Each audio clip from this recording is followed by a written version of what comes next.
नमस्कार, good evening. उम्मीद है आप सब बढ़िया होंगे। स्वागत है आप सभी का आज के इस करंट अफेयर के सेशन में, जिसमें हम एग्रीकल्चर की रिसेंट एक स्कीम के बारे में डिस्कशन करने वाले हैं, जो कि कैबिनेट के द्वारा अभी रिवाइज की गई है।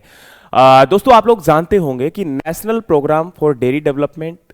एंड राष्ट्रीय गोकुल मिशन, ये दो स्कीम ऐसी थी जो कि पहले से ही हमारे देश के अंदर डेयरी या ये कह सकते हो कि एनिमल हस्बेंड्री को इंप्रूव करने के लिए इन दो स्कीम को लाया गया था। अब इन दोनों ही स्कीम के लिए कैबिनेट के द्वारा आपका बजट जो है वो रिवाइज कर दिया गया है और स्कीम को आगे आपका ये कह सकते हो रिवाइज कर दिया गया है। और टोटल आउटले जो आपका है वो यहां पर कितना हो चुका है, तो लगभग 6190 करोड़ रुपए हो चुका है। और वहीं अगर हम बात करें तो इस स्कीम को किस प्रकार से यहां पर जो आपका लॉन्च किया जा रहा है, तो सबसे पहले कुछ फैक्ट बताना चाहता हूं कि इस कैबिनेट को प्रधानमंत्री मोदी जी के द्वारा चेयर किया जा रहा है, यानी कि हेड है, और उन्होंने इस स्कीम को अप्रूव किया है कि जो आपकी स्कीम ऑलरेडी रन कर रही है इनको इंप्रूव करना। लेकिन इसका मेन टारगेट क्या है, एम क्या है, तो भाई पहला टारगेट है कि जो डेयरी इंफ्रास्ट्रक्चर है उसको मॉडर्नाइज करना, क्योंकि आज आपके लेटेस्ट जो इक्विपमेंट है, लेटेस्ट मशीनरीज हैं, लेटेस्ट टेक्नोलॉजी है, इनको यूज करके हम लोग ना कि केवल मिल्क की क्वालिटी बल्कि इसके साथ साथ कुछ हद तक क्वांटिटी के अंदर भी आपका एनहेंसमेंट कर सकते हैं, और जो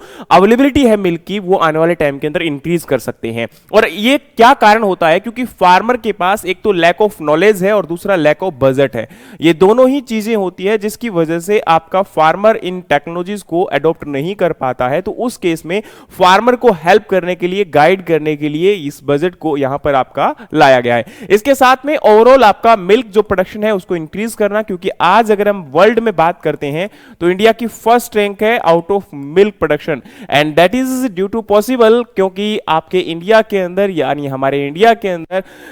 एक व्हाइट रेवोल्यूशन स्कीम रन की गई थी जिसके फादर थे डॉक्टर वर्गीस कुरियन। तो उसी की तर्ज पर बहुत सारी और भी स्कीम्स आई, बदौलत है कि आज भारत हमारा मिल्क प्रोडक्शन में फर्स्ट रैंक पे है। लेकिन आज भी आपके कुछ रीजन्स हैं, कुछ लोकेलिटीज हैं, कुछ ऐसे एरिया हैं जहां पर आपका मिल्क का उतना अच्छा प्रोडक्शन नहीं हो पाता, जितनी वहां की कैपेबिलिटी है उतना नहीं निकल कर आ पा रहा है। तो मतलब ये कह सकते हो कि आपका पर जो वहां पर एक प्रकार से यूनिट एरिया में जो प्रोडक्शन है उसको इंक्रीज करने की कोशिशें की जा रही है। और इसके साथ में अगर मिल्क प्रोडक्शन इंक्रीज होगा, आपकी क्वालिटी इंप्रूव होगी, तो इसके साथ साथ फार्मर की जो इनकम है वो भी यहां पर इंक्रीज होने वाली है। तो मेन टारगेट यही होता है कि फार्मर की जो इनकम है उसको बूस्टअप कैसे किया जा सकता है। तो अब बात करते हैं, तो टोटल आपका आउटले या टोटल बजट स्कीम के लिए कितना हो चुका है दोनों के लिए, तो 6190 करोड़ रुपए है। और इसके साथ में एक एडिशनल अप्रूवल भी यहां पर दिया गया है, वो है नवरूप आईवी फर्टिलाइजर प्लांट यहां पर आसाम के अंदर जो है वो एस्टेब्लिश किया जा रहा है। तो ये आप लोग अलग से याद कर लीजिएगा, लेकिन आज हम इसके बारे में डिस्कशन अभी नहीं करेंगे। हमारा आपका जो टारगेट है वो सबसे पहले है कि national programme for dairy development और राष्ट्रीय गोकुल मिशन। तो national programme for dairy development के लिए जो टोटल आउटले है वो भी कितना हो चुका है, 2790 करोड़ रुपए, और इसमें आपका 1000 करोड़ एडिशनल जो है इसके अंदर एड ऑन किया गया है। और मेन टारगेट इस स्कीम के अंदर जो आपका national programme for dairy development है, इसका है कि मिल्क प्रिक्योरमेंट, यानी कि जो मिल्क आपका प्रोड्यूस कर लिया जाता है उसके बाद उसको प्रिक्योर करना, उसको सेव करना, उसकी स्टोरेज करना, उसकी प्रोसेसिंग करना। तो उसके लिए, क्योंकि देखो प्रोसेसिंग अगर होगी प्रॉपर तो आपकी इसके साथ में जो क्वालिटी है उसकी कैसे मेंटेन कर सकते हैं, क्योंकि मिल्क एक पेरिसेबल कमोडिटी है, एक ऐसी कमोडिटी है जो कि बहुत जल्दी खराब हो जाती है। तो जल्दी खराब होने वाली कमोडिटीज को कैसे हम लोग लंबे टाइम तक स्टोर कर सकते हैं, या फिर इसके प्रोसेस्ड प्रोडक्ट ऐसे क्या बना सकते हैं जिससे इनको इफेक्टिवली यूटिलाइज किया जा सके, और जो आपका लॉस हो रहा है पोस्ट हार्वेस्टिंग लॉसेस के बाद, पोस्ट आपकी मतलब मिल्क निकालने के बाद जो आपके लॉसेस हैं उनको रिड्यूस करना, और जो कंज्यूमर है उस तक एक हाइजेनिक जो मिल्क है वो आपका अवेलेबल करवाना। और वहीं अगर हम बात करते हैं तो national programme for dairy development के कुछ कंपोनेंट है, तो मेजर यहां पर दो कंपोनेंट है। कंपोनेंट ए के अंदर मेन टारगेट है कि जो आपका इंफ्रास्ट्रक्चर है उसको डेवलप करना, जैसे मिल्क आपके चिलिंग प्लांट हो सकते हैं, टेस्टिंग लेब हो सकती हैं, या आपके न्यू कोऑपरेटिव सोसाइटीज हो सकती हैं, जिससे क्योंकि कोऑपरेटिव सोसाइटीज के साथ मिलकर चलने का यह फायदा होता है कि वहां पर जो रिस्क बियरिंग कैपेबिलिटी होती है वो बढ़ जाती है, और इसके साथ में जो आपका बार्गेनिंग पावर है वो भी बढ़ जाती है। और ये एक इंपॉर्टेंट चीज है कि यहां पर आपका जो लॉस है वो कम हो जाता है, और ओवरऑल एक प्रकार से ये कह सकते हो कि किसी भी टेक्नोलॉजी को अडॉप्ट करने में ज्यादा प्रॉब्लम नहीं आती। और मेनली इस स्कीम को टारगेट किया जा रहा है कि नॉर्थ ईस्टर्न और हिली रीजन के साथ साथ जो यूटीज हैं उनमें। और वहीं अगर हम बात करें तो कंपोनेंट बी के अंदर डेयरिंग थ्रू कोऑपरेटिव्स। अब देखो कोऑपरेटिव्स को इसके अंदर ऐड किया जा रहा है। आप लोग जानते हैं कि डिफरेंट कोऑपरेटिव्स, जैसे कि अब यहां पर जापान की एक कोऑपरेटिव है, उसके साथ आपका मिलकर कोलैबोरेशन के साथ 9 स्टेट के अंदर, जिसमें आंध्र प्रदेश, बिहार, एमपी, पंजाब, राजस्थान, तेलंगाना और उत्तराखंड, यूपी और वेस्ट बंगाल है, जहां पर आपका इस सोसाइटी के साथ कोलैबोरेशन के साथ मिल्क प्रोडक्शन में आपकी नई नई टेक्नोलॉजीज को कैसे अडॉप्ट कर सकते हैं। क्योंकि देखो जितने भी एडवांस या कह सकते हो डेवलप्ड कंट्रीज है, वहां पर किस प्रकार की टेक्नोलॉजी को यूज किया जा रहा है, जिनको हमारे इंडिया में अडॉप्ट करने से क्या फायदा हो सकता है, क्या बेनिफिट हो सकता है। तो एक दूसरे के साथ कोलैबोरेटिव वे के साथ जब आगे बढ़ेंगे तभी हम देश को आगे लेकर जा सकते हैं। तो उसी की तर्ज पर इसके अंदर क्या किया जा रहा है कि जापान की कोऑपरेटिव्स जो सोसाइटीज हैं उनके साथ मिलकर कोलैबोरेशन के साथ 9 स्टेट में यह प्रोग्राम रन किया जाएगा। और इसका इंपैक्ट जो है वो यही टारगेट फोकस किया जा रहा है कि लगभग 10,000 एक तो नई कोऑपरेटिव सोसाइटीज को डेवलप किया जाएगा, साथ में जो डेयरी प्रोसेसिंग सेंटर्स हैं नॉर्थ ईस्टर्न रीजन के अंदर उनको डेवलप किया जाएगा। और इसी के साथ में 2 मिल्क प्रोड्यूसर कंपनीज को भी मेन टारगेट किया जा रहा है कि उनको बनाया जाए, उनको जो है डेवलप किया जाए। इसके साथ में जो आपकी नेक्स्ट यहां पर राष्ट्रीय गोकुल मिशन स्कीम है जो कि पहले से रन कर रही थी, इसके लिए टोटल आउटले आपका हो चुका है 3400 करोड़ रुपीस। और इसमें एडिशनल अमाउंट आपका अगेन यहां पर जैसे कि उतना वहां पर 1000 करोड़ था, वही 1000 करोड़ इसके अंदर भी एडिशनली ऐड किया गया है। और इसका मेन ऑब्जेक्टिव है कि जो आपके इंडिजिनस कैटल हैं हमारे देश के अंदर, जो आपकी देश के अंदर जो नेटिव और लोकल गाय हैं, उनको जेनेटिकली इंप्रूव करना, उनको जेनेटिकली यानी कि ब्रीडिंग जो है उसके इंप्रूव करना, ताकि उनकी देखो आज प्रेजेंट टाइम में हमारी देसी गाय ऐसी बहुत सारी हैं जिनका मिल्क प्रोडक्शन बहुत कम होता है ना, उनकी जो क्वांटिटी ऑफ मिल्क है वो उतनी ज्यादा नहीं निकल कर आ पाती है। तो उसमें क्वांटिटी ऑफ मिल्क को कैसे बढ़ा सकते हैं, तो जैसे आजकल बहुत सारे क्रॉस ब्रीड्स वगैरह प्रिपेयर किए जा रहे हैं, या फिर मतलब आपके जो नेटिव स्पीसीज हैं इनको कैसे हम लोग generation to generation breeding programme के तहत इंप्रूव कर सकते हैं, या फिर आर्टिफिशियल इंसेमिनेशन बहुत ज्यादा इंपॉर्टेंट टेक्निक है जिसके थ्रू हम लोग जो आपकी एक बेटर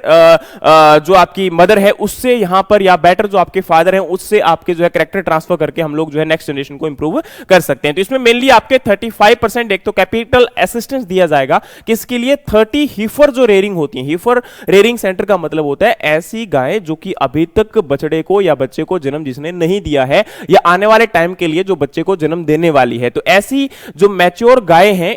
गाय उनको तैयार करना, तो यहां पर आपके 30 हीफर रेयरिंग सेंटर को डेवलप किया जाएगा, जिसमें लगभग 15,000 हीफर्स यानी कि जो गायें हैं उनको तैयार करने का जो है एक प्रकार से फोकस किया जा रहा है। और वहीं अगर हम बात करें तो 3% इंटरेस्ट सबवेंशन भी दिया जाएगा, किसके लिए, अगर high genetic merit IVF heifers को यहां पर क्या किया जाता है, परचेज किया जाता है। मतलब ये हीफर्स यहां पर जो डेवलप किए जाएंगे, इन हीफर्स को जो तैयार किया जाएगा इन गायों को, तो उन गायों को कोई परचेज करता है तो अगर उसके लिए लोन की आवश्यकता है तो उसके लिए 3% एक्स्ट्रा सबवेंशन यानी कि ब्याज दर में छूट दी जाएगी अगर कोई लोन लेता है तो। और वहीं अगर हम बात करें तो आर्टिफिशियल इंसेमिनेशन और ब्रीडिंग इंप्रूवमेंट प्रोग्राम को लाया जा रहा है, जिससे और खासकर यहां पर जो मेन फोकस ये है कि जो आपके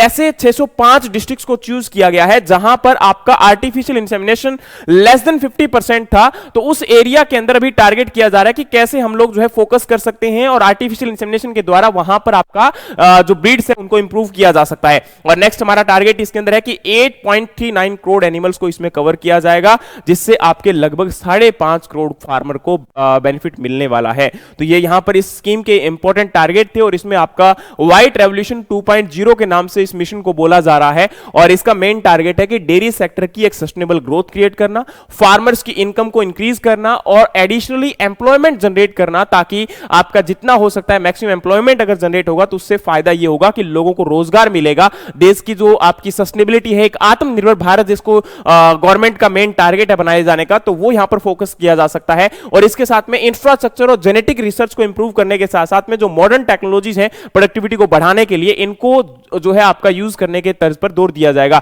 और वहीं अगर हम बात करें तो scientific breeding to protect the indigenous bovine breeding, हाँ ये भी जरूरी है क्योंकि हमारे देश की ब्रीड जो आपकी है या नेटिव ब्रीड है, इनको बचाकर रखना बहुत जरूरी है, क्योंकि इनके अंदर बहुत सारे ऐसे देखो अलग अलग लोकेलिटीज के अंदर अलग अलग गाय की जो ब्रीड पाई जाती है उनमें बहुत सारे ऐसे कैरेक्टरिस्टिक्स होते हैं, जैसे कि ड्रोट रेजिस्टेंट होता है या फिर आपके वो कम खाने के साथ भी बहुत अच्छा जो है रिस्पॉन्स करती हैं। तो वो सब चीजें यहां पर जो जेनेटिक ब्रीड्स है इनको बचाकर रखना भी बहुत जरूरी है। और इनको बचाते हुए हम लोग कैसे इनमें इंप्रूवमेंट कर सकते हैं, तो वही मेन टारगेट है। और इसके साथ में self sufficiency and global competitiveness in dairy production, मतलब देश को आपका और आगे लेकर जाना और हमारे देश को एक सस्टेनेबल वे के साथ आगे बढ़ाकर प्रोडक्शन, मिल्क प्रोडक्शन को इंक्रीज करना, ये यहां पर मेन टारगेट है। तो अब ये पूरा का पूरा सेशन था जिसमें मैंने ये बताया कि ये दो स्कीम्स को रिवाइज किया गया और इससे क्या आपका मिल्क प्रोडक्शन में फायदा हो सकता है। तो अब आप लोगों का यहां पर ये बताना है कि आप ये बताओ कि सेशन आपको कैसा लगा, इस पूरे सेशन के दौरान आपको कितना इफेक्टिव या इस प्रकार के और भी सेशन जो आपको मिलते हैं उससे कितना फायदा मिलता है, कमेंट बॉक्स में जरूर हमें बताया करें। और हमारे वीडियोस अगर वाकई में पसंद आते हैं तो लाइक, शेयर और सब्सक्राइब करना मत भूला करें। और मिलते हैं नेक्स्ट वीडियो में किसी और इंपॉर्टेंट और अच्छे टॉपिक के साथ। तब तक के लिए जय हिंद, जय भारत, जय जवान, जय किसान।